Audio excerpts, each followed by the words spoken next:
উঁচুতে সেই পৌঁছায় যার মধ্যে প্রতিশোধের বদলে পরিবর্তনের ভাবনা থাকে। কেউ তোমায় মূল্য দিক বা না দিক, তুমি সৎ কাজ করে যাও। সৎ কাজের মূল্য সব মানুষ কখনোই দিতে পারে না। ঈশ্বরের ওপর বিশ্বাস রাখো, তিনি সবার কর্ম অনুযায়ী ফল দেবেন। পৃথিবীতে বড় ওষুধ হলো হাসি, আর বড় সম্পদ হলো বুদ্ধি। শক্তিশালী হাতিয়ার হলো ধৈর্য, এবং উত্তম সুরক্ষা হলো বিশ্বাস।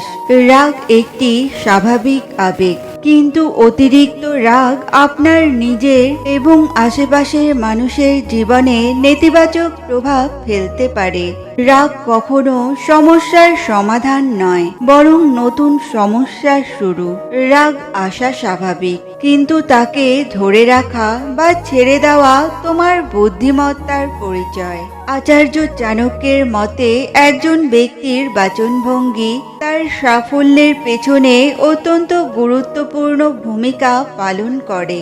যে ব্যক্তি শব্দের খেলা জানে সে অবশ্যই নিজের জন্য ঠিক পথ খুঁজে পায়। তিনি আরো বলেছেন, একজন মিষ্ট বক্তা তার শত্রুকেও বন্ধুতে পরিণত করতে পারে। যারা জানেন কোন সময়ে কি বলা উপযুক্ত আর কোন সময়ে কি করা উপযুক্ত। নিজের বক্তব্যের ওপর যাদের নিয়ন্ত্রণ আছে তারা কিন্তু তাদের প্রতিকূল পরিস্থিতিকেও মানিয়ে নিতে পারে। এই ধরনের মানুষ অন্যদের তুলনায় অনেক দ্রুত সফল হতে পারে। গুরুত্ব না পেলে পশু পাখিও পোষ মানে না, আর আমরা তো মানুষ। যদি শব্দ আপনাকে নিয়ন্ত্রণ করে তবে সবকিছু আপনাকে নিয়ন্ত্রণ করবে। শ্বাস নিন এবং সবকিছু যেতে দিন। উপদেশ সেই অপ্রিয় সত্য যা শুনতে কেউই আগ্রহী নয়, আর প্রশংসা সেই প্রিয় মিথ্যা যেটা শুনতে আমরা সবসময় আগ্রহী হই। আপনি তখনই জিততে পারবেন যখন আপনার মন আপনার আবেগের চেয়ে শক্তিশালী হবে। জীবনে আঘাত পাওয়া মানে হেরে যাওয়া নয়, কিংবা জীবনটাকে বৃথা ভাবাটাও উচিত নয়। কেননা প্রকৃত জীবন তো শুরু হয় আঘাত পাওয়ার পরবর্তী সময়টাতে।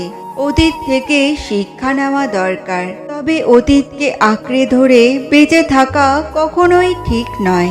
অন্যের ভরসায় যারা ওপরে উঠতে চায় তারা নিজের ওপর ভরসা করতেই ভুলে যায়। নিজেকে পরিবর্তন করুন, ভালোর জন্য, অন্যের জন্য নয়।